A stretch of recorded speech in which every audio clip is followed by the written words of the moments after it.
दोस्तों, अमित शाह के 2 दिन के बंगाल दौरे से बंगाल के भारतीय जनता पार्टी के कार्यकर्ताओं में जोश भर गया है और अब जो रणनीति बनी है उसके अनुसार ये तय हो चुका है कि इस बार बंगाल में भारतीय जनता पार्टी की सरकार हर कीमत पर बन के रहेगी। अभी तक हमने देखा कि जब भी कभी लोकसभा या विधानसभा के चुनाव बंगाल में हुए या नगर निगम या ग्राम पंचायत के हुए तो टीएमसी के जो गुंडे हैं वो लोगों को डरा धमकाकर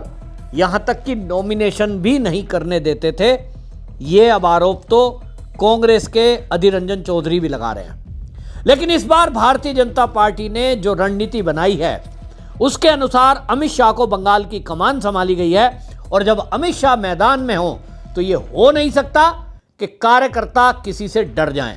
और यही कारण है अमित शाह के 2 दिन की इस बंगाल दौरे में जिस तरह की रणनीति तैयार हुई है, अब उसमें कहीं ना कहीं ममता बनर्जी को अपनी सत्ता जाती हुई दिखाई दे रही है, क्योंकि रणनीति में जिस तरह से चुनाव जीतने के लिए अमित शाह अपनी रणनीति बनाते हैं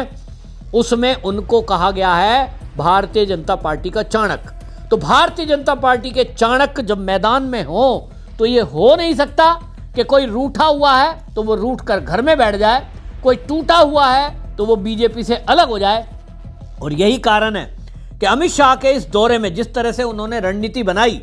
आप सोचिए कि चारों स्तंभ को मजबूत किया है और अमित शाह ने जो टीम तैयार की है उनका अपना काम करने का तरीका है। और ये मैंने उत्तर प्रदेश के चुनाव में भी देखा है, ये बिहार के चुनाव में भी देखा है कि कोई नेता कितना भी बड़े कद का क्यों ना हो,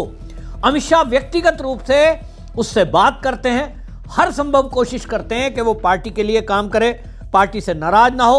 और किसी की, मुझे तो नहीं लगता है कि भारत के अंदर किसी भाजपा नेता की ये हिम्मत है कि अमित शाह उसको फोन करें और कहें कि आइए हमारे साथ,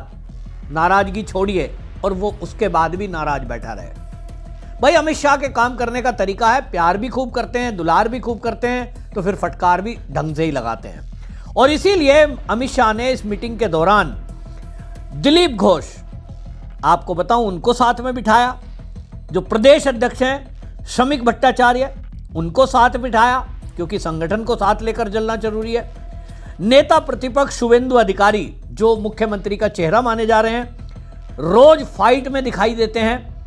उनको साथ बिठाया। और पूर्व प्रदेश अध्यक्ष सुकांत मजूमदार को भी एक मेज पर साथ बिठाया।